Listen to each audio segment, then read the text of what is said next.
तवदीय पाद पंकजम नमामि देवी नर्मदे, नमामि देवी नर्मदे, नमामि देवी नर्मदे, नर्मदे हर। ओम श्री गणेशाय नमः।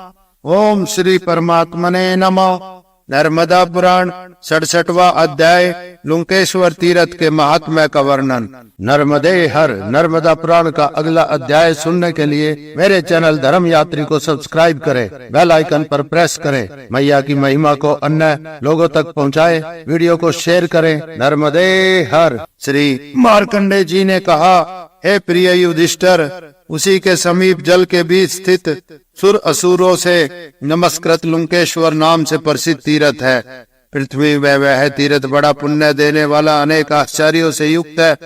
हे भरतवंशी राजन, तुम मुझसे इस तीर्थ का महात्म्य सुनो और उत्पत्ति सुनो। पहले महाबली बल से गर्वित ब्रह्मापुत्र कालप्रष्ट नाम से प्रसिद्ध पराक्रमी दानव था।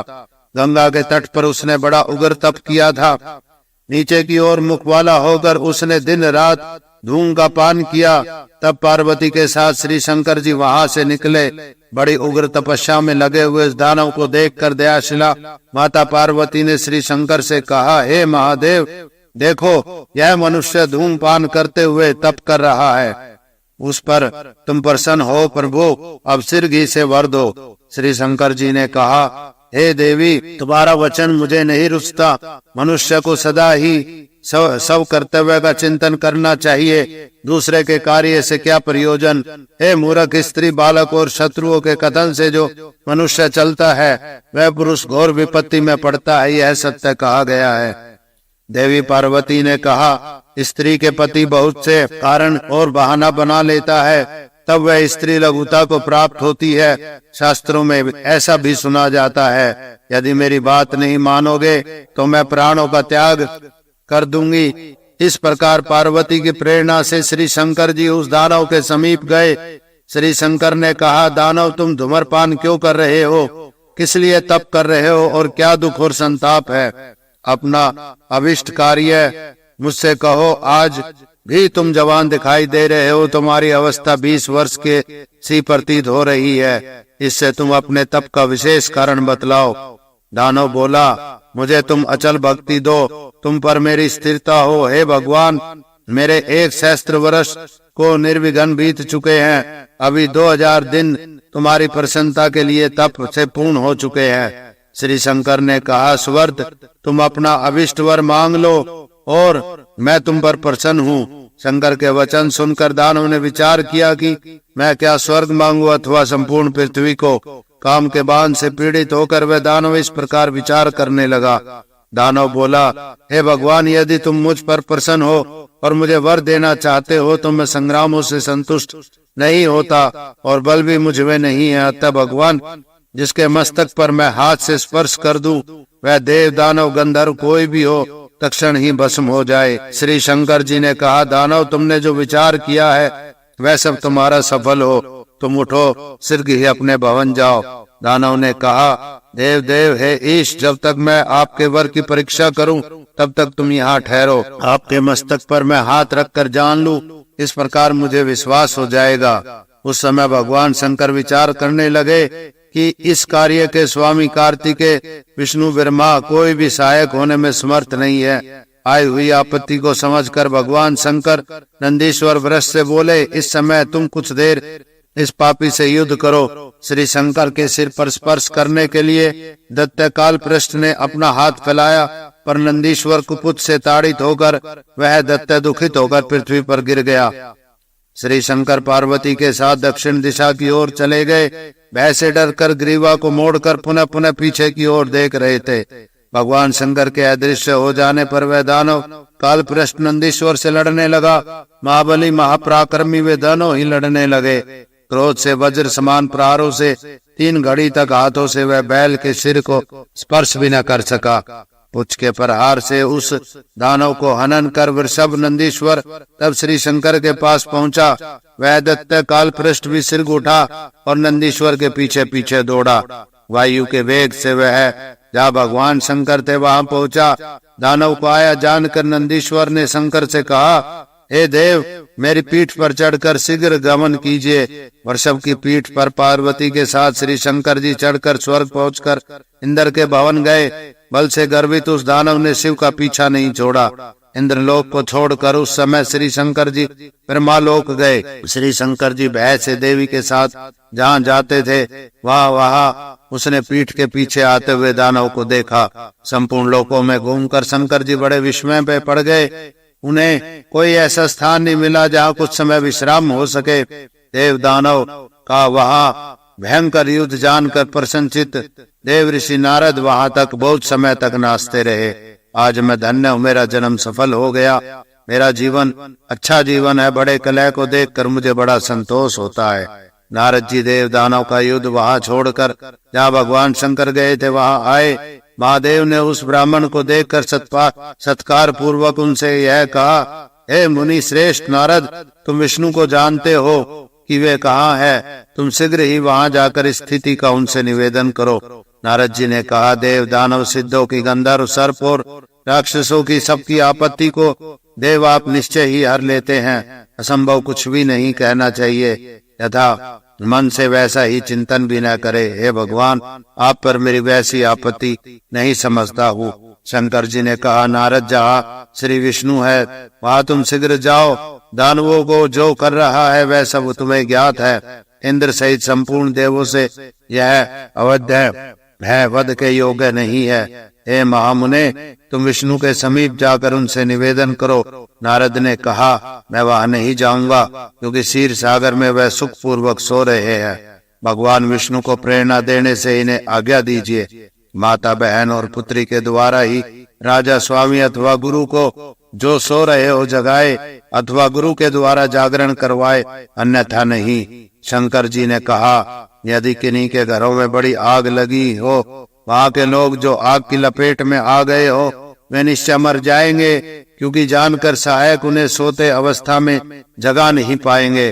अतः समय पर परिस्थिति का विचार कर परम आवश्यक है। नारद जी से कहा, हे भगवान, तुम शीघ्र ही अब जाओ, अपनी रक्षा करो। मैं भी जहाँ विष्णु भगवान है वहां जाता हूँ, इसमें संदेह नहीं। तब भयंकर नंदी और महाकाल लंबे हाथ लिए हुए मुगदर आदि हथियारों से उस दानव को मारने लगे। वे तीनों ही बड़े शरीर वाले 7 लाल वृक्षों को प्रणाम वाले थे। परस्पर युद्ध करते हुए उन्हें शांति नहीं मिल रही थी। तदंतर ब्राह्मण नारद विष्णु के पास गए। उस समय शेष रूपी पलंग पर लेटे क्षीर सागर में सोए श्री विष्णु को देव ऋषि नारद ने देखा। श्री लक्ष्मी जी भगवान के दोनों चरणों में अपनी जांघों पर रखी थी। अप्सराएं उनके सम्मुख गा रही थी। उन सुंदर केशों वाले श्री विष्णु को भक्ति पूर्वक प्रणाम कर नारद ने कहा, आज मेरा जन्म सफल हो गया, जीवन सुंदर जीवन हो गया। श्री लक्ष्मी देवी, तुम शंका रहित होकर देवों के स्वामी श्री विष्णु को उठा दो। नारद का वचन सुनकर लक्ष्मी जी ने भगवान के चरणों को अंगूठे से दबाया और बोली, नारद जी द्वार पर स्थित है, हे भगवान तुम उठो। भगवान भी नारद को देखकर बड़े हर्षित हुए। हे मुनि श्रेष्ठ, तुम्हारा स्वागत है। आज रात्रि सुंदर प्रभात वाली होगी। नारद ने कहा, देव तुम्हारे दर्शन से आज मेरा प्रातः काल सफल हो गया है। देवों का कुशल नहीं है, वे बड़े भय में है। शीघ्र उठिए और चलिए। श्री विष्णु बोले, ब्रह्मा, इंद्र, रुद्र और दूसरे देवगण हैं। तुम उनकी आपत्ति का कारण कहने योग्य हो, उसे कहो। नारद ने कहा, दानव काल पृष्ठ ने बड़ा उग्र तप किया। उसके तप से संतुष्ट होकर श्री शंकर ने उसको इष्ट सिर में हस्त स्पर्श करने से भस्म होकर वर दे दिया है। वर प्राप्ति के बल से वह देव शंकर को मारना चाहता है। ऐसी चेष्टा देखकर महादेव शंकर देवों के द्वारा अनंत ही ले जाए गए हैं। नारद के वचन सुनकर मुनि के साथ श्री विष्णु वहां आ गए। भगवान ने उत्तर दिशा की ओर जाते हुए उन शंकर की ओर और श्री शंकर श्री विष्णु को देखकर बार बार परस्पर लिपट कर मिले। परस्पर नमन कर श्री विष्णु बोले, भगवान आशुलोष और डरदानी देव, भय का कारण बताइए। देव दानव यक्षों में किसे यम भवन भेज दूं? महेश्वर सिर तथा अंगों को इंद्रियों को काट कर उसे यमलोक भेज दूं। जिसने आपके मस्तक को सौभेद पैदा किया है, इसमें संशय नहीं। शंकर जी बोले, मूर्खों के रहने से मनुष्य को सुख नहीं होता। रोगियों के बीच भी सुख नहीं है, पराधीन जीवन में भी सुख नहीं है। स्त्री के अधीन रहकर मैंने दानव को वर दे दिया है कि यह जिसके सिर पर हाथ रख दे वह भस्म की ढेरी हो जाए। केशव, मैंने उसे दुर्जय और अमर कर दिया है। इस अवस्था में वह पापी मुझे मारना चाहता है। तुम्हारे अधीन सब उपाय हैं। विष्णु जी ने कहा, हे सदाशिव, तुम्हारे साथ सब देव जाए। मैं दानव काल पृष्ठ के वध के लिए कोई उपाय रचता हूँ।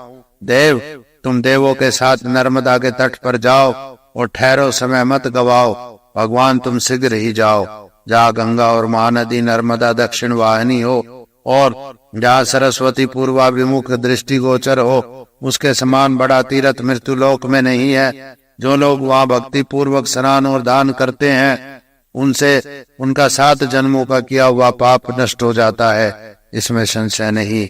यह बहुत पुण्य देने वाला सब पापों को का नाशक है। हे देवेश, तुम देवों के साथ उसी लुंकेश तीर्थ में पधारो। विष्णु के वचन से ही उस तीर्थ कुंड पर पहुंचे। देवों के साथ श्री शंकर जी ने वहां बड़े प्रेम से निवास किया। उसके अनंतर भगवान ने अनेक माया कर उद्यान वन से शोभित वसंत मास की रचना कर दी। वह वन अशोक, बकुल, पीपल, सुंदर श्री वृक्ष, कैथे, श्रीस, रचंपक, श्रीफल, ताल, कंदम, गुल्लर आदि अनेक वृक्षों से बहुत सुगंधित, अनेक पुष्पों से शोभित, भौरों से गुंजारित हो उठा। उस वन के बीच बहुत पक्षियों के शब्दायमान कोयलों और कलरवों से गुंजित तथा प्रतिध्वनि बहुत सघन एक बड़ा वट वृक्ष था। विष्णु ने वहां उसी समय कन्या का रूप धारण किया। चराचर सहित त्रिलोकी में उसके समान कन्या कोई नहीं थी। सुंदर रूप वाली, शुभ नेत्रों वाली तथा दूसरी कन्याएं भी साथ थी, जो दिव्य रूप धारण किए हुए तथा दिव्य अलंकारों से अलंकृत थी। जो कोई उन स्त्रियों की कामना करे, ऐसे पुरुष की कामना करने वाली वे थी। मोतियों, रतन तथा वृद्धामणियों से और इष्टहार तथा बांसों से बंधा हुआ झूला भी वहां बना था। उस पर बैठकर वे सुंदरी कन्याएं वहां तक मुस्कुराकर गान कर रही थी। सजे हुए वन का स्पर्श कर शीतल वायु का चारों ओर से गंध फैल रहा था। वह सुरभित दानव की नासिका में प्रविष्ट होकर उसे आकर्षित कर रहा था। तब वह पुरुषों के ग्रंथ से बड़े विस्मय में पड़ गया। ऐसी गंध को सूंघकर उसने विचार किया कि ऐसा पुण्य हमने देखा सुना नहीं। सुंदर सुरीले ध्वनि से गुंजारित गीत का सुरन करते हुए गीत की सुराली तान सुनकर वह भगवान की माया से मोहित हो गया। जिस प्रकार मृग बहेलिये के कपट से लगाए गए जाल में फंस जाते हैं, हे राजन, उसी प्रकार काल पृष्ठ दानव भी विष्णु के जाल में फंस गया। उस कन्या को देखकर वह दत्त मूर्छा से पृथ्वी पर गिर गया। उस अवस्था में भी उसने वट के नीचे कन्या को देखा। स्त्रियों के प्रकाशमान मुख को देखकर वह पुनः काम से पीड़ित हो गया। एक स्वर्ण दंड लेकर उसने उस कन्या को गिराने की चेष्टा की। कन्या ने कहा, हे कुल श्रेष्ठ दानव, तुम मुझे मत छुओ, मैं कुंवारी हूँ। तुम मुझे शीघ्र ही छोड़ दो, मैं अपने घर जाऊंगी। दानव ने कहा, हे सुंदरी, मैं तुम्हारे साथ विवाह करना चाहता हूँ। इस प्रकार तुम संपूर्ण पृथ्वी की रानी बन जाओगी, इसमें संशय नहीं। कन्या बोली, हे दानव, कुमारावस्था में पिता, युवावस्था में पति और वृद्धावस्था में पुत्र स्त्री की रक्षा करता है। स्त्री स्वाधीन नहीं है। पिता रक्षित को मारे, भ्राता रक्षित यौवने, पुत्रो रक्षित वृद्धते, न स्त्री स्वात यम हरति इति। मैं श्रेष्ठ कुल में उत्पन्न हूँ, मुझे स्वतंत्रता प्राप्त नहीं है। तुम्हें इस कार्य के लिए मेरे पिता, भाई और माता से कहना चाहिए। दानव ने कहा, सुंदर नेत्रों वाली सुंदरी, यदि आज तुम नहीं चाहती हो, स्वतंत्रता ग्रहण नहीं करती हो, तो सत्य ही मेरी भी हत्या तुम्हें लगेगी। कन्या ने कहा, जिस किसी पुरुष में विश्वास नहीं करना चाहिए, मनुष्य स्त्रियों में विचित्र व्यवहार वाले लंपट आसक्त से काम से मोहित होते हैं। अच्छा, तुम मुझसे अपना विवाह कर विविध भोगों को भोगो। पिछले जन्म का नाश तो होगा ही, न तुम रहोगे न मेरा कोई दूसरा होगा। ब्राह्मणी, क्षत्राणी, वैश्य कन्या और शूद्र कन्या, इन चारों वर्णों की कन्याओं का दूसरा पति नहीं होता। इस जन्म में एक ही पति होता है। दानव ने कहा, जो तुमने वचन कहा है मैंने उसे अपने हृदय में धारण किया। आज तुम मेरा विश्वास कर लो, और तुम्हें मन में रुचता हो कहो। कन्या ने कहा, हे दानव, तुम मुझे गोप कन्या जानो, मैं सखियों के साथ क्रीड़ा करती हूँ। हमारे कुल में जो नियम शर्त है तुम उसे विधि पूर्वक पूर्ण करो। हमारे कुल में विश्व, कोष, अन्न, तुला आदि का कोई नियम नहीं है। संपूर्ण गोकुल में सिर पर हाथ रखने का नियम है। हे राजश्रेष्ठ, कामांध होकर उसने अपने मस्तक पर हाथ रख लिया। वह उसी समय तृण समूह की भांति भस्म हो गया। तब सब देवों ने श्री विष्णु पर सुंदर पुष्प वृष्टि की। निर्भय और दुख रहित होकर संपूर्ण देव प्रसन्न होकर अपने अपने स्थान पर गए। काल पृष्ठ के मर जाने पर श्री विष्णु क्षीर सागर गए। जो पुरुष दानव के इस चरित्र को भक्ति से सुनता है, श्री शंकर के वचन के अनुसार नित्य ही वह विजयी होता है। इस कारण से हे राजन, यह तीर्थ शंकर के लिंगेश्वर लुके छुपे नाम से प्रसिद्ध है, और जिस कारण से स्नान मात्र से संपूर्ण पाप नष्ट होता है। त्वचा, हड्डी, रक्त, मांस, मेदा, स्नायु स्थित पाप स्नान मात्र से लीन होता है। मज्जा और वीर्यगत करोड़ों जन्मों से होने वाला पाप नष्ट हो जाता है। अतः लुंकेश्वर है। हे महाराज, जो पुरुष लुंकेश्वर में भक्ति से जल पीता है, 3 अंजलि मात्र पीने से हजारों पापों के टुकड़े हो जाते हैं। विशेष रूप से दानो चतुर्थी अष्टमी का उपवास कर जो पितृगण के उद्धार के लिए पिंडदान तर्पण करता है, हे पांडुनंदन, उसने नरक में पड़े अपने पितरों का उद्धार कर दिया है। वेदों के पारंगत विद्वान ब्राह्मण की श्रद्धा पूर्वक यहाँ एक कोड़ी भी देता है तो उससे उसे कुरुक्षेत्र आदि के दान का फल प्राप्त होता है, अन्यथा नहीं। हे राजन, भगवान श्री शंकर ऐसा कहते हैं, यह स्पर्शलिंग शंकर से निर्मित है। इसके स्पर्श मात्र से मनुष्य को रुद्र लोक का वास होता है। उससे कुरुक्षेत्र आदि के दिए गए दान का फल मिलता है। इस कारण से हे गजराज, इसके लोकपाल रक्षक है, और 4 हाथों वाली मंगल में श्री दुर्गा भी रक्षा में नियुक्त है। लोकपालों के स्वामी श्री कुबेर भी श्री शंकर के पार्श्ववर्ती हैं। सब समय ग्रह के व्यापार से मनुष्य की रक्षा करते हैं। हे राजश्रेष्ठ, पुत्र भाई के रूप में, स्वामी के संबंध से तथा और भी अनेकों रूपों वाले देवगण लंकेश्वर तीर्थ को आज भी नहीं छोड़ते। 67वां अध्याय। इति श्री नर्मदे हर। नर्मदा पुराण 68वां अध्याय। धनद तीर्थ के महात्म्य का वर्णन। श्री मार्कंडेय जी बोले, हे युधिष्ठिर, तदंतर नर्मदा के दक्षिण तट पर सब पापों का क्षय करने वाले धनद तीर्थ की मनुष्य यात्रा करे। वहाँ सब तीर्थों का फल मिलता है, इसमें संशय नहीं। मनुष्य जितेंद्रिय होकर चैत्र मास के शुक्ल पक्ष की त्रयोदशी में बड़ी भक्ति से उपवास कर रात्रि में जागरण करे। हे राजश्रेष्ठ, बुद्धिमान मनुष्य व पंचामृत से कुबेर को स्नान कराए, धरत का दीपक जलाए, गाना बजाना करे, अपना कल्याण चाहने वाला प्रभात में ब्राह्मणों को पूजे जो दान लेने में समर्थ है। विद्वान, सिद्धांतवादी, श्रोत, स्मार्त क्रिया करने वाले पर स्त्री विमुख हो। भोजन, वस्त्र एवं धन उपान उन्हें दे। छत्र शैया देने से पाप रहित होता है। तीनों जन्मों के पाप तीर्थ के प्रभाव से नष्ट होते हैं। अविनीत को भी स्वर्ग एवं विनीत को मोक्ष मिलता है। दरिद्रों को अन्नदाता जन्मांतर में बनाता है। स्वभाव से कुलीनता एवं दुख निवृत्ति उसे होती है। नर्मदा जल सेवन से व्याधि का नाश हो जाता है। धन तीर्थ में विद्या दान करता है, वह सूर्य लोक में आरोग्य लाभ भी वहां जाकर सिद्ध करता है। हे पांडुनंदन, वहां ही मनुष्य अपनी अपनी शक्ति से नर्मदा के दक्षिण तट पर देव निर्मित दोणी दान यानी पात्र में उत्तम वस्तु पूर्ण कर दान विशेष रूप से सुपात्र को करते हैं। वे सब दुखों से रहित शिवलोक में जाते हैं। 68वां अध्याय। इति श्री नर्मदे हर। 69वां अध्याय। मंगलेश्वर तीर्थ के महात्म्य का वर्णन। श्री मार्कंडे जी बोले, हे राजेंद्र, तदंतर संसार की हित की कामना से भूमि पुत्र मंगल के द्वारा स्थापित मंगलेश्वर की यात्रा करे। मंगल ने चंद्रशेखर महादेव की बड़ी भक्ति से संतुष्ट किया था। चतुर्दशी तिथि में भगवान शंकर मंगलेश्वर प्रत्यक्ष होकर बोले, पुत्र तुम उत्तम वर्ग मांग लो, मैं तुम्हें मंगल वह दूंगा।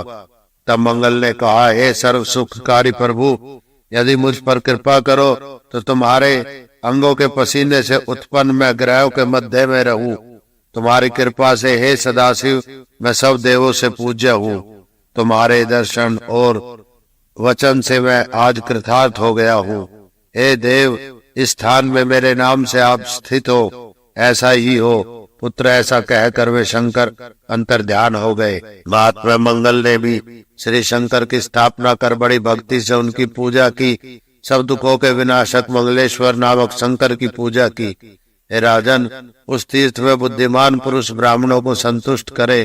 हे राजश्रेष्ठ, चतुर्थी मंगल व्रत में सप्तनीक ब्राह्मणों को प्रसन्न करे तथा सप्तनीक विद्वान वेद पाठी ब्राह्मण का विधि पूर्वक पूजन करे।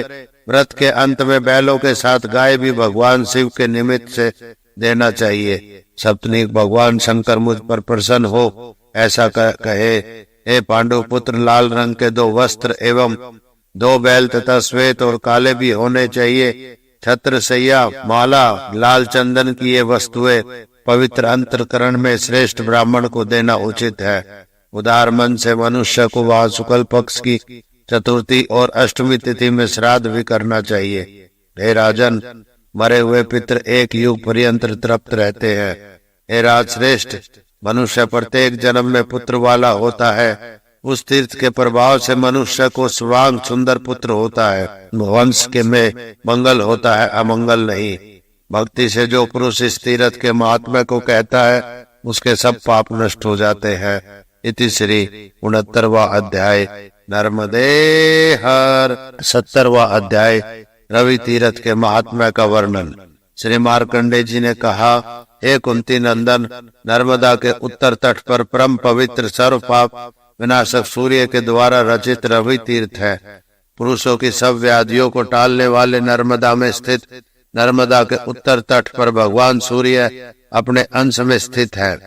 हे राजश्रेष्ठ, जो पुरुष प्रति षष्ठी, अष्टमी, चतुर्दशी में इस तीर्थ में समान स्नान कर भक्ति पूर्वक पितृ निमित्त में से श्राद्ध करता है, राजन, उसके सब पापों का क्षय होकर वह सूर्य लोक में पूजित होता है।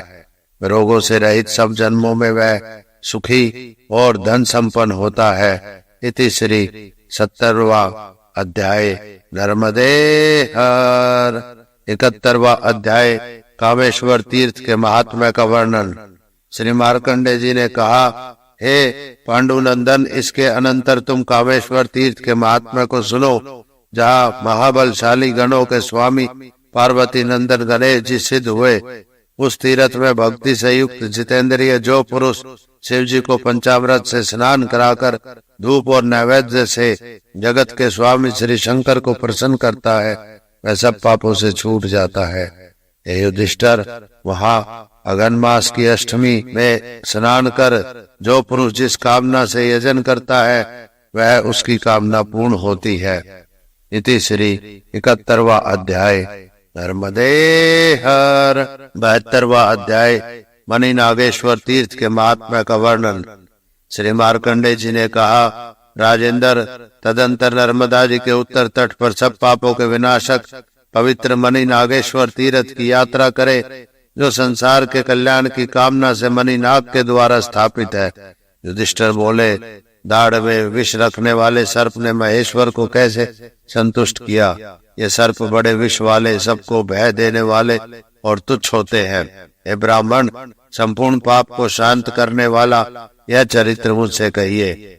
दुर्योधन से उत्पन्न मेरे हृदय का दुख तथा कर्ण भीष्म से उत्पन्न दुख और द्रौपदी की व्यथा से प्राप्त उग्र दुख तुम्हारे मुख कमल द्वारा दिए गए उपदेश रूप में डूब चुका है और मैं आनंदित हो गया हूँ। हे ब्राह्मण, पापों को नष्ट करने वाली तुम्हारे मुख से निकली कथा को सुनकर हमारा कलेश शांत नहीं होता, यह कहना अयोग्य है। हे ब्राह्मण, अथवा विद्यादान को फल मिलता है, वह भगवान की कथा के नित्य श्रवण से मुझे मिल रहा है। श्री मार्कंडे जी ने कहा, हे राजन, तुम जैसे जैसे बोलते हो, तुम्हारी वाणी से वैसे वैसे मुझे भी सुख मिलता है।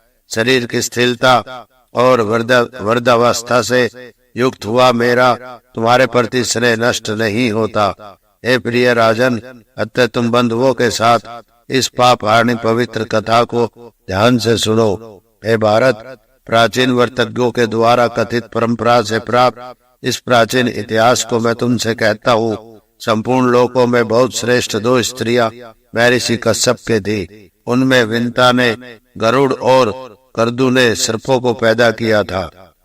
कश्यप जी के घर में वे दोनों बड़े संतोष से स्थित थी। प्रिय युधिष्ठिर, करदू और विंता भी सदा प्रसन्न थी। प्रजापति कश्यप उन दोनों के साथ प्रसन्न रहते थे। तदंतर एक दिन आश्रम में स्थित सुंदर मुख वाली विंता ने मन के समान वेग से युक्त उच्च सर्वा घोड़े को देखा और कहा, हे सुंदरी, निरंतर दौड़ रहे बड़े वेगशाली संपूर्ण अंगों में श्वेत वर्ण इस घोड़े को देखो। सहसा उस घोड़े को देखकर ईर्ष्या भाव से करदू ने कहा, हे भद्रे, तुम बताओ कि सूर्य का यह घोड़ा किस रंग का है? मैं कहती हूँ यह काला है, तुम क्या कहती हो, बोलो। विंता ने कहा, क्या काला तुम आंखों से देखती हो और सफेद नहीं दिखता? हे बहन, असत्य भाषण से तुम यमलोक जाओगी। सत्य सत्य वचन में तुम्हारी हमारी यह ही शर्त है कि मेरी असत्य वचन होने पर तुम्हारे भवन में 1000 वर्ष पर्यंत तुम्हारी दासी होकर रहूंगी, यदि उत्सर्वा घोड़ा काला होगा। हे सर्पों की माता, और यदि उत्सर्वा सफेद होगा तो तुम कहो, मैं तुम्हारी दासी बनूंगी। इस प्रकार परस्पर दोनों का संवाद हुआ। चिंतित होकर करदू रात्रि में विश्राम आश्रम पहुंची और बंधुओं से अपनी शर्त बताई। हे कुंती नंदन, अपना पनबंध पुत्रों से कहा। माता की शर्त सुनकर सर्प हाहाकार करने लगे। यह उत्सर्वा तो सफेद है, काला नहीं है, अतः हमारी माता निश्चय ही दासी हो चुकी। करदू ने कहा, जिस प्रकार में दासी न हो वैसा प्रयत्न करो। तुम सब उत्सर्वा घोड़े के रोह में प्रवेश करो और एक मुहूर्त पर यदि वह घोड़ा काला दिखाई दे जाए तो क्षण मात्र से ही विंता हमारी दासी हो जाएगी। सत्य से गर्वीली उस सुंदरी विंता को दासी बनाकर पुनः तुम लोग सुखपूर्वक अपने स्थान में स्थित हो जाना। सर्पों ने कहा, हे माता, जिस प्रकार हम सबकी तुम पृथ्वी में पूज्य हो, उसी प्रकार वह विंता भी पूज्य है। विशेष रूप से माताओं से वंचना नहीं करनी चाहिए। माता पिता की अन्य पत्नी, सौतेली माता एवं माता की तथा पिता की ये सभी समान रूप से मान्य है। मन, वाणी और कर्म से उनका हित करना चाहिए। तब वह करदू पुत्रों के इस वचन से कालाग्नि के समान क्रोधित हो गई। उसने कहा, पृथ्वी में मेरे वचन को न मानने वाले जो सर्प होंगे, वे शीघ्र मेरे अपमान से अग्नि के मुख में पड़ेंगे। माता करदू के उस वचन को सुनकर कुछ तो करदू के श्राप के भय से उस सर्वा घोड़े के रोह में घुस गए, कुछ अन्य दिशाओं में भाग गए, कुछ गंगा के जल में छुप गए, कुछ सरस्वती में प्रविष्ट हुए, कुछ महासमुद्र में, कुछ विंध्याचल की गुहाओं में जा छुपे। हे राजन, उस समय मणि नाग सर्प ने नर्मदा के जल का आश्रय लेकर नर्मदा के उत्तर तट पर तप किया। कुंती नंदन, माता के श्राप के भय से जो किसी के द्वारा छिन्न भिन्न होने के योग्य नहीं, तर्कना के समझ में न आने वाले, उस उत्पत्ति विनाश से रहित काम के विनाशक भी है, उन भगवान श्री शंकर का ध्यान करने लगा। 100 वर्षों से कुछ अधिक वह वायु का भक्षण करते हुए रहा। उससे आधे वर्षों तक सूर्य को देखते हुए उसने तप किया। इस प्रकार ध्यान करते हुए उसे भगवान शंकर का साक्षात्कार हुआ। हे सर्वश्रेष्ठ महाभाग, बहुत अच्छा, तुम बड़े धैर्यशाली हो। सर्पराज, तुमने भक्ति से मुझे वश में किया है। मैं तुम पर प्रसन्न हूँ। तुम्हारे मन में जो इच्छा है वह वर मांग लो। मणिनाग ने कहा, हे नाथ, माता के श्राप के भय से नर्मदा के तट पर कलेश युक्त हूँ। तुम्हारी कृपा से मुझ पर माता का श्राप व्यर्थ हो। श्री शंकर जी ने कहा, हे वत्स, तुम मेरी आज्ञा से अग्नि के मुख में नहीं पड़ोगे। हे पुत्र, तुम्हारा निवास मेरे लोक में होगा। मणिनाग ने कहा, महादेव, इस स्थान में अंश भाग में आप निवास करें तथा 1000वें अंश से नर्मदा के जल में निवास कीजिए। सदाशिव लोगों के कल्याण के लिए मेरे नाम से तुम यहाँ निवास करो। श्री शंकर ने जी कहा, अस्तु मणिनाग, तुम मेरी आज्ञा से उत्तम लिंग की स्थापना करो। यह कहकर भगवान शंकर पार्वती के साथ अंतर ध्यान हो गए।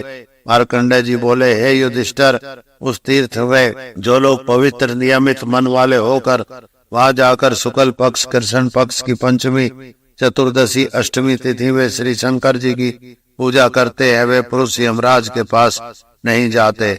दूध, मधु, दही, मधु, धृत और दुग्ध से स्नान कराए जा रहे त्रिनेत्र शंकर को भक्ति से जो लोग पार्वती के युक्त शरीर वाले, काम के दहनकारी, अदासुर के विनाशक के भक्ति से देखते हैं, वे सब पापों से रहित हो उत्तम लोक जाते हैं। प्रिय कुंती नंदन, जो पुरुष मणि नागेश्वर तीर्थ में पितृ निमित्त से अष्टमी पंचमी तिथियों में योग सदाचारी वेद पाठी ब्रह्मा चिंतन करने वाले अपनी स्त्रियों को संतुष्ट पवित्र पर स्त्री संग से रहित शुद्र सेवा विहीन अध्ययन अध्यापना आदि 6 कर्मों में लगे हुए ब्राह्मणों के साथ श्राद्ध करते हुए उत्तम लोक में जाते हैं। श्राद्ध क्रम में लूले लंगड़े अशुद्ध भाषी नपुंसक केवल ब्याज से ही जीविका चलाने वाले किसान, हल चलाकर कृषि कर्म करने वाले, अपने धर्म से भिन्न वृत्ति अपनाने वाले लोग कभी निमंत्रण के योग्य नहीं होते। जिसके घर स्त्री के रूप में शूद्र भारिया है, जो ब्राह्मण भैंस पालन करता है, हे राजन, श्राद्ध और व्रत क्रम में उस ब्राह्मण को दूर से ही त्याग करना चाहिए। काने अव्यक्त शब्द बोलने वाले पागल, वेद पाठ से रहित जो ब्राह्मण है, हे पार्थ, मंगल व मणि नागेश्वर तीर्थ में उन ब्राह्मणों का पूजन नहीं करना चाहिए। यदि पितृगण के साथ अपनी ऊर्ध्वगति मनुष्य चाहता है तो मनुष्य इसका विचार अवश्य करे। सब अंगों से पूर्ण सुंदर दुधारू गाय जो ब्राह्मणों को देता है, वह पुरुष बहुत युगों तक उत्तम लोक में रहता है। पश्चात वह स्वर्ग से यहाँ आकर उत्तम कुल में उत्पन्न होता है। हे राजन, जो पुरुष बड़ी भक्ति से मणि नागेश्वर के दर्शन करते हैं, उनके वंश में सर्पों का भय नहीं होता। मणि नागेश्वर के दर्शन के कारण उनसे सर्प डरता है। सर्प मंडल में वे गरुड़ के रूप में दिखाई देते हैं। हे राज श्रेष्ठ, यहाँ दिए गए दानों फल भी तुम सुनो। जो श्रेष्ठ पुरुष सिद्ध पवित्र मधुर अन्न देते हैं, जल सैया छाता मधुर भाषण करने वाली दासी देते हैं। हे राजन, ये सभी वस्तुएं सुपात्र ब्राह्मणों को देनी चाहिए। यदि मनुष्य आत्मा का कल्याण चाहता है तो सुगंधित पुष्प सुंदर वस्त्र भी दे है। दीपक, अन्न, सब साधनों से संपन्न सुंदर सजा हुआ घर जो योग सदाचारी विद्वान ब्राह्मणों को बड़ी भक्ति से देते हैं, वे स्वर्ग जाते हैं। हे राजश्रेष्ठ, मणिनाग तीर्थ में जो कुछ दान दिया जाता है, उस दान के प्रभाव से मनुष्य का स्वर्ग में वास निश्चय ही होता है। कच्चे घड़े में जल की बात ही सारे पाप नष्ट हो जाते हैं। जो पुरुष नर्मदा के जल से बनाए गए भोज्य अन्न ब्राह्मण को देता है, वह पुरुष सब पापों से मुक्त होकर देवों के साथ क्रीड़ा करता है। पश्चात स्वर्ग से गिरे हुए पुरुष के लक्षण में तुमसे कहता हूँ। वे पुरुष दीर्घायु, जीवित पुत्र वाले, सुंदर, धनवान, सब रोगों से रहित, पुत्र और सेवक सहित त्यागी, भोग संपन्न, सदा ही धर्म मार्ग में लगे हुए, देव ब्राह्मण, गुरु के भक्त, तीर्थ सेवा में तत्पर, माता पिता के आज्ञा पालक, नित्य ही द्रोह क्रोध से रहित होते हैं। इन गुणों से संपन्न वे मनुष्य स्वर्ग में जाकर पुनः स्वर्ग जाते हैं। पांडुनंदन, युधिष्ठिर मणिनाग, युधिष्ठिर, यह मणिनाग तीर्थ सब तीर्थों में श्रेष्ठ है। पुण्य प्रद इस तीर्थ के वर्णन को जो पढ़ता है या सुनता है, वह सब पापों से मुक्त होकर शिवलोक में पूजित होता है। उस पर विष का प्रभाव भी नहीं पड़ता। वे मनुष्य इच्छानुसार घूमते हैं। भाद्रपद की षष्ठी तिथि में सूर्य के दर्शन से जो पुण्य मिलता है, वह पुण्य इस आख्यान के सुनने से होता है। मनुष्य वही फल पाता है। इति श्री 72वां अध्याय नर्मदे हर। नर्मदा पुराण 73वां अध्याय गोपेश्वर तीर्थ के महात्म्य का वर्णन।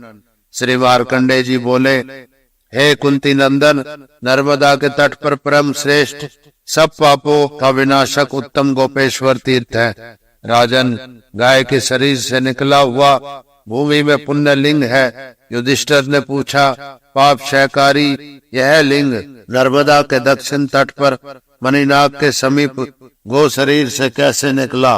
हे ब्राह्मण श्रेष्ठ, संक्षेप में गोपेश्वर की उत्पत्ति कहिए।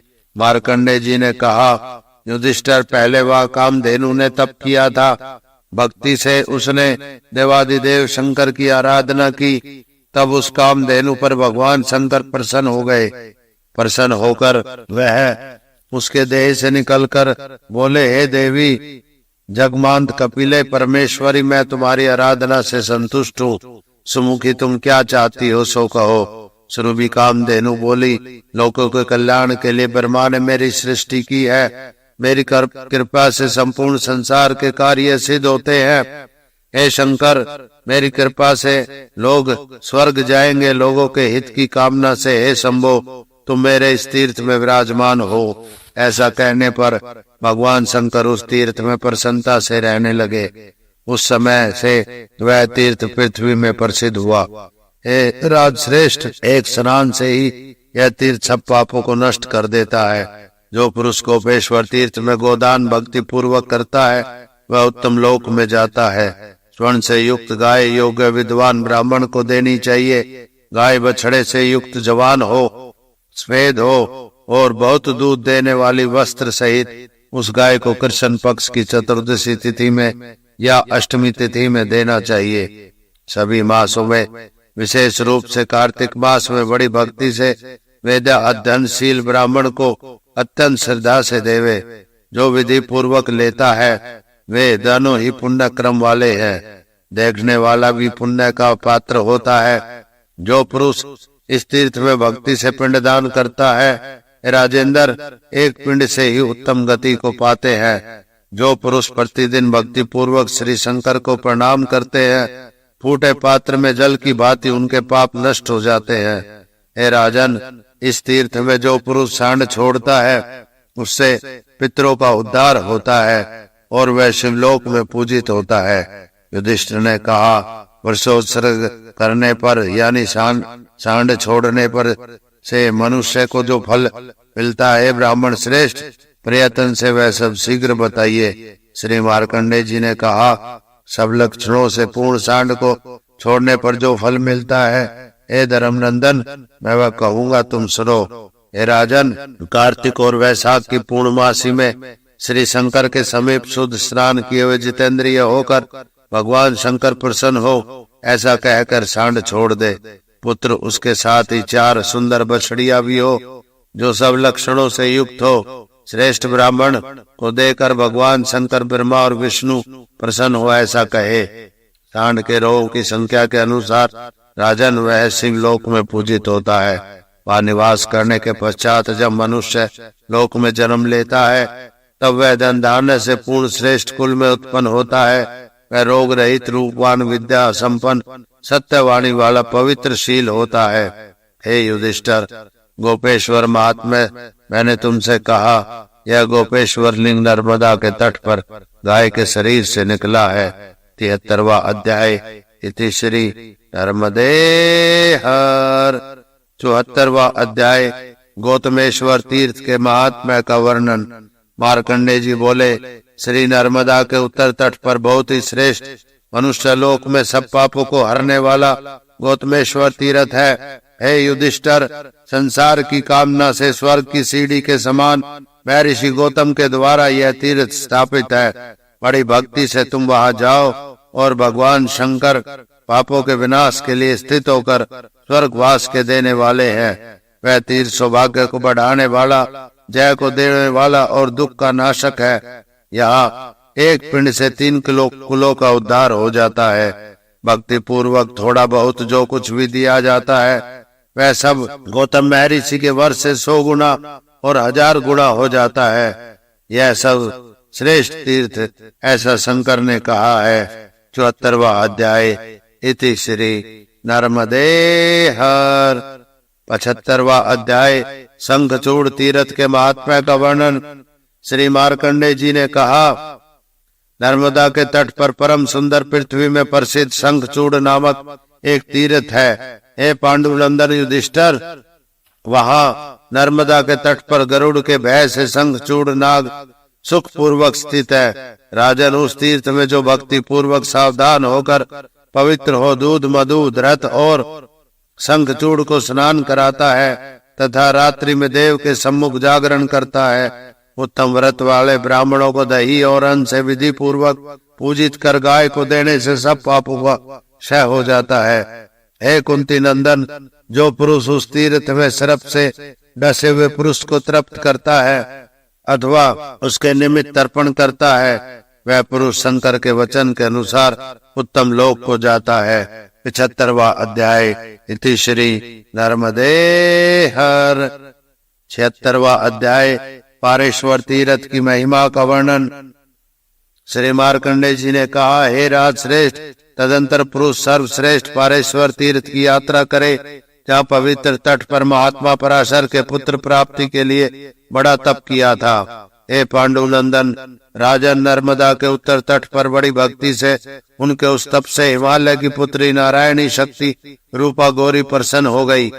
शिव के अर्धांग में निवास करने वाली महादेवी पार्वती ने प्रसन्न होकर उससे कहा, हे ऋषि श्रेष्ठ, मैं तुम्हारी भक्ति से संतुष्ट हूँ। बड़ी बुद्धि वाले ब्राह्मण पराशर, तुम मुझसे वर मांगो। पराशर ने कहा, हे देवी, यदि तुम मुझ पर प्रसन्न हो और यदि मुझे वर देना चाहती हो तो हे मात, सत्य पवित्रता आदि श्रेष्ठ गुणों से निपुण पुत्र मुझे प्राप्त हो। हे देवी, इस तीर्थ में नर्मदा के दक्षिण तट पर संसार के लोगों के उपकार उद्धार के लिए यहाँ स्थिति का वर देती हूँ। पराशर के नाम से तुम अपनी स्थिति करो। देवी ने कहा, हे ब्राह्मण, तुम्हारी इच्छा के अनुसार ऐसा ही हो। यह कहकर वहां से ही अंतर्ध्यान हो गई।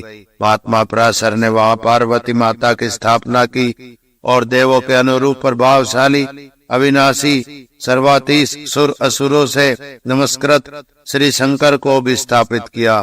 हे राजन, ऐसा कहकर महात्मा पराशर कृतार्थ हो गए। हे राजपुत्र, उस तीर्थ में जो पुरुष भक्ति से शुद्ध और नियत मन वाला, काम क्रोध से रहित, स्त्री अथवा पुरुष माघ चैत्र वैशाख श्रावण और मार्गशीर्ष मास में हे शुक्ल पक्ष में सदा वहां जाकर पवित्र नर्मदा के दक्षिण तट पर परम भक्ति से उपवास कर इस व्रत का अनुष्ठान करता है, अपनी शक्ति से दीपदान रात्रि जागरण करता है, काम क्रोध से रहित होकर गीत नृत्य बाजे आदि का आयोजन करता है, वह शुभ गति को प्राप्त करता है। प्रातः काल होने पर अपनी शक्ति से ब्राह्मणों की पूजा करे। हे कुंती नंदन, धन स्वर्ण दान वस्त्र छत्र शैया तांबूल भोजन से ब्राह्मणों को भली भांति पूजा कर नर्मदा के तट पर उग्र तप करने वाले ब्राह्मणों को तप करे।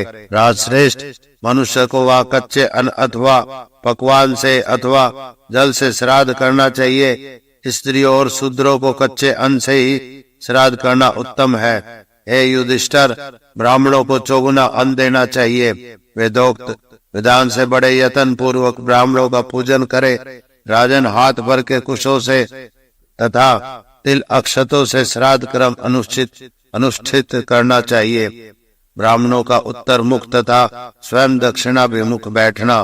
ब्राह्मणों के आगे यह उच्चारण कर कुशों को अन्न रखना चाहिए। इस तीर्थ के प्रभाव से प्रेत उत्तम लोग जाए, मेरा पाप शांत हो, सदा शुभ की वृद्धि हो। हे ब्राह्मण श्रेष्ठ, मेरा वंश और बंधु वर्ग वृद्धि में को प्राप्त हो। इस प्रकार ब्राह्मण की शक्ति के अनुसार दान देना चाहिए। पांडव श्रेष्ठ, पारेश्वर आश्रम में ब्राह्मण को गाय भूमि स्वर्ण अन्न वस्त्र आदि शक्ति से देना चाहिए। जो पुरुष बड़ी भक्ति से महात्मा को सुनते हैं, वे सब पापों को छूट जाते हैं। 76वां अध्याय। इति श्री नर्मदे हर। 77वां अध्याय। भीमेश्वर तीर्थ के महात्मा का वर्णन। श्री मार्कंडेय जी बोले, मनुष्य पश्चात सब पापों से विनाशक भीमेश्वर की यात्रा करे, जो बड़े व्रत करने वाले श्रेष्ठ ऋषियों से सेवित है। उस तीर्थ में जो पुरुष स्नान कर जितेंद्रिय हुआ, उपवास करते हुए ऊपर की ओर हाथ किए हुए सूर्य की ओर दृष्टि कर एकाक्षर मंत्र ओम का जप करता है, उस पुरुष का एक जन्म का पाप तत्क्षण ही नष्ट हो जाता है। गायत्री के जप से एक जन्म का पाप और 100 बार जाप करने से पूर्व जन्म का पाप भी नष्ट हो जाता है। 1000 बार गायत्री जप से गायत्री 3 जन्म के पाप को नष्ट कर देती है। हे राजन, वैदिक और लौकिक जप के योग्य मंत्र जप करने पर तृण की भांति संपूर्ण पाप वह अग्नि तत्क्षण नष्ट कर देते हैं, पर देवता के बल का आश्रय और विश्वास कर सभी जानकर पाप का आचरण नहीं करे, क्योंकि अज्ञान से किया गया पाप शीघ्र नष्ट होता है और जानकर किया गया पाप नष्ट नहीं होता। उस तीर्थ में पुरुष तथा शक्ति का दान आचरण करता है तो हे पांडुनंदन, वह सब अक्षय फल वाला हो जाता है। 77वां अध्याय। इति श्री नर्मदेहर। 78वां अध्याय। नागेश्वर तीर्थ के महात्म्य का वर्णन। श्री मार्कंडेय जी ने कहा, हे राजश्रेष्ठ, तदंतर श्री नारद के द्वारा स्थापित परम श्रेष्ठ तीर्थ नारदेश्वर तीर्थ की यात्रा करे। युधिष्ठिर जी बोले, हे मुनि श्रेष्ठ, नारद जी ने इस तीर्थ को क्यों और कैसे बनाया? हे सत्पुरुष श्रेष्ठ, यदि तुम मुझ पर प्रसन्न हो तो वह सब मुझे बताए। श्री मार्कंडेय जी ने कहा, प्रथानंदन ब्राह्मण पुत्र नारद मुनियों में श्रेष्ठ। नारद के तट पर पहले उन्होंने तप किया। हे युधिष्ठिर, जब नाड़ी तथा इंद्रियों के निरोध और मन का पूर्ण निरोध किए हुए अंतिम मर्यादा को प्राप्त कर नारद ने श्री शंकर को प्रसन्न किया। श्री शंकर जी बोले, हे योगीनाथ, अयोनिज ब्राह्मण श्रेष्ठ, मैं तुम पर प्रसन्न हूँ। हे वत्स, जो तुम्हारे मन में हो वह वर मांग लो। नारद जी बोले, हे शंभो, आपकी कृपा से मेरा योग सिद्ध हो और सदा आप मेरी अचल भक्ति हो। मैं वेद वेदांगों का प्रगामी विद्वान और इच्छानुसार विचरने वाला हो। हे विश्वनाथ, मैं सदा त्रिकालज्ञ और सब गीतों का जानकार हो। महेश्वर प्रतिदिन देव दानव मनुष्यों का युद्ध, पाताल मनुष्य लोक और स्वर्ग में भी जाकर आपकी कृपा से ही यह सब देखूं और माता पार्वती को भी देखूं। यह तीरथ सर्पों का क्षय करने वाला सब लोकों में प्रसिद्ध हो, यही वर दो। सदाशिव ने कहा, हे नारद, इस प्रकार सब होगा, इसमें संशय नहीं। मेरी कृपा से तुम्हारा चिंतन किया गया सब कार्य सिद्ध होगा। हे वत्स, तुम स्वर्ग और पाताल एवं मनुष्य लोक में इच्छानुसार भ्रमण करो, तुम्हें कोई नहीं रोकेगा। मेरी कृपा से तुम्हें 7 स्वर, 3 ग्राम, 21 मूर्छनाएं और 49 स्थान संगीत से प्राप्त होंगे। तुम मुझे बहुत ही प्रिय दिव्य नृत्य गीत है, वह सब तुम्हें प्राप्त होगा। देव दानवों किन्नरों का युद्ध भी तुम देखोगे। मेरे अनुग्रह से पृथ्वी में परम पुण्य तुम्हारा तीर्थ होगा। तुम संपूर्ण ज्ञान में कुशल, वेद वेदांग के तत्वज्ञ हो जाओगे। हे नारद, तुम मेरी दया से निसंग आसक्ति रहित होगे। ऐसा कहकर भगवान शंकर वही अंतर ध्यान हो गए। हे राजेंद्र, यह सब जीवों का कल्याण करने वाले श्री शंकर को नारद ने वहां बड़े प्रेम से तब स्थापित किया। श्री नारद के द्वारा स्थापित पृथ्वी में यह उत्तम तीर्थ है। हे राजश्रेष्ठ, जो मनुष्य इंद्रियों को जीत कर उस तीर्थ में जाता है वह कृतार्थ हो जाता है। हे कुंती नंदन, भाद्रपा मास में कृष्ण पक्ष की जो चतुर्दशी है, उसी तिथि में बड़ी भक्ति से उपवास तथा रात्रि जागरण करे। शुभ लक्षण संपन्न ब्राह्मण को छत्र देवे। जो पुरुष शस्त्र से मारे गए हैं उनका श्राद्ध विवाह करे। वे पुरुष पिंडदान के प्रभाव से उत्तम लोक जाते हैं। भरत वंशोत्पन्न हमारे पितृगण परम गति को प्राप्त हो, यह उच्चारण कर पितरों के उद्देश्य से कपिला गाय श्रेष्ठ ब्राह्मण को देनी चाहिए। इस श्राद्ध के करने से ब्राह्मण की प्रसन्नता तथा श्री नर्मदा के जल के प्रभाव से न्यायोपर्जित धन के दान से अर्थात इन सब के प्रभाव से प्रेत परम गति को प्राप्त हो। ऐसा कहकर ब्राह्मण को अपनी शक्ति से दक्षिणा देनी चाहिए। विशाल नेत्र राजन, ब्राह्मण को आविष्य भी देना चाहिए। जो पुरुष भक्ति पूर्वक शिव मंदिर में दीपक प्रज्वलित करता है वह सब फल पाकर रुद्र लोक जाता है। ऐसा श्री शंकर ने स्वयं कहा है। एक विद्यादान से ही मनुष्य अक्षय गति पा जाता है। हे राजन, वहाँ घोड़े और सस्य समान हरी भरी खेती से युक्त भूमि भी देनी चाहिए। वहाँ पवित्र मंत्रों से भक्ति पूर्वक बहुत अधिक अग्नि को प्रसन्न अर्थात तृप्त करे। हे भारत, जो पुरुष भक्ति पूर्वक धृत और अन्य हवनीय द्रव्य से सदा यजन करते कराते रहते हैं और त्रिकाल नृत्य करते हैं। नारद नामक तीर्थ में जो नर्मदा जी के उत्तर तट पर स्थित है वहाँ अग्नि आदि देव है तथा सर्वदेव में ऋषि है। ऋषि के द्वारा वे सभी संतुष्ट और तृप्त रहते हैं। अतः अग्निदेव विशेषतः प्रसन्न तृप्त करने के योग्य है। उस अग्निदेव के पूजित होने पर पुनः दरिद्रता दिखाई नहीं देती। प्रत्येक जन्म में धन से अत्यंत सुख प्राप्त होता है। वे श्रेष्ठ कुल में उत्पन्न होते हैं। सुंदर वेश वाले तथा सदैव धन से संपन्न रहते हैं। बाढ़ नदियों का पति, स्त्रियों का सदाचार परायण, राजा प्रजा का तथा धन धान्य मनुष्य का और ऋतु वृक्षों के गए यौवन पुनः ला देते हैं। दानेश कुबेर ने इस तीर्थ में धनत भाव धन का स्वाभाविक पाया। यम ने नियमाक्त वरसधारी इंद्र ने या इंद्रपद यहाँ ही पाया।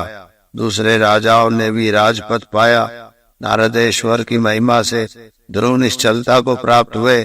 सर्व तीर्थ में श्रेष्ठ यह तीर्थ नारद के द्वारा स्थापित है। वह समुद्र पर्यंत विस्तरण पृथ्वी के उत्तर तट पर स्थित है।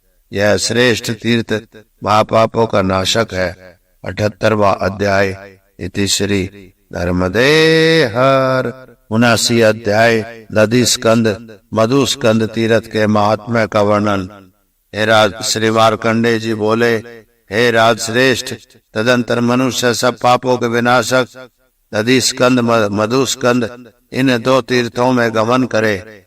जो मनुष्य नदी स्कंद में स्नान कर ब्राह्मणों को दही देता है, हे भारत, उसे 7 जन्म तक दही की प्राप्ति होती है। उसे कोई व्याधि, वृद्धावस्था अथवा शोक और ईर्ष्या आदि नहीं होते। वह 1000 चंद पर्यंत श्रेष्ठ कुल में उत्पन्न होता है। मधुस्कंद तीर्थ में भी जो पुरुष शहद से मिले तिलों को देता है, वह पुरुष 70 जन्म तक यमराज को नहीं देखता। वहाँ ही जो पुरुष मधु के साथ पिंडदान करता है, उसके पुत्र परपोतों में दरिद्रता नहीं होती। उसी तीर्थ में विधि पूर्वक स्नान कर दक्षिणाभिमुख होकर जो दही से मिले पिंड देता है, उसके पितामह पर पितामह 12 वर्ष पर्यंत संतुष्ट रहते हैं। इसमें विचार नहीं। 79वां अध्याय। इति श्री नर्मदे हर। 80वां अध्याय। नंदिकेश्वर तीर्थ की महिमा का वर्णन। श्री मार्कंडेय जी ने कहा, हे राज श्रेष्ठ, तदंतर मनुष्य उत्तम नंदिकेश्वर की यात्रा करे। वहाँ जहाँ आनंदी सिद्धि को प्राप्त हुए, वह सब मैं तुमसे कहता हूँ, सुनो। पूर्व समय में गणेश्वर नंदी नर्मदा से अति मुख तप करते हुए जय प्राप्त करके एक तीर्थ से दूसरे तीर्थ पहुंचे। जब वह दधि स्कंद और मधुस्कंद तीर्थ छोड़कर आगे गए, तब श्री शंकर ने प्रसन्न होकर नंदीनाथ से कहा। महादेव जी बोले, हे प्रिय नंदीश, मैं तुम पर प्रसन्न हूँ। तुम इच्छा अनुसार वर मांगो। तुम्हारे इस तीर्थ यात्रा और सिद्ध तप से मैं संतुष्ट हूँ। नंदीश्वर ने कहा, भगवान, मैं धन नहीं चाहता और कुल की उत्तम संतति भी नहीं चाहता। आपके चरण कमलों को छोड़कर मैं कुछ भी नहीं चाहता। कीड़े मकोड़े या पक्षियों की नीच योनियों को प्राप्त होने पर भी जन्म जन्मांतरों में आपकी अविचल भक्ति हो। हे राजन, वैसा ही हो। ऐसा कहकर श्री शंकर जी बड़ी कृपा से उस नंदीश्वर को हाथ में पकड़कर सीधा आश्रम में ले गए। उस तीर्थ में जो पुरुष स्नान कर भक्ति पूर्वक श्री शंकर की पूजा करता है, वह मनुष्य अग्निस्तंभ यज्ञ का फल पाता है। उस तीर्थ में स्नान कर जो पुरुष प्राणों का त्याग करता है, वह पुरुष शिव का अनुचर होकर प्रलय पर्यंत उत्तम सुख पाता है। पश्चात बड़े समय से उत्तम कुल में जन्म लेकर वेद वेदांतकों का तत्व ज्ञानी हो 100 वर्ष जीवित रहता है। हे प्रिय युधिष्ठिर, मनुष्य लोक को दुर्लभ सब पापों के विनाशक तीर्थ के इस उत्तम महात्म्य को मैंने तुमसे कहा। 80वां अध्याय। इति श्री नर्मदे हर। 81वां अध्याय। वरुणेश्वर तीर्थ की महिमा का वर्णन। श्री मार्कंडेय जी बोले, हे महाराज, तदंतर मनुष्य लोक उत्तम वरुणेश्वर तीर्थ की यात्रा करे। हे राज श्रेष्ठ, वरुण ने सिद्धि प्राप्त की। वरुण ने पिण्याक, शाक और पतोते, कृच्छ, चंद्रायण आदि व्रतों से श्री शंकर की आराधना की और उससे परम सिद्धि प्राप्त हुई।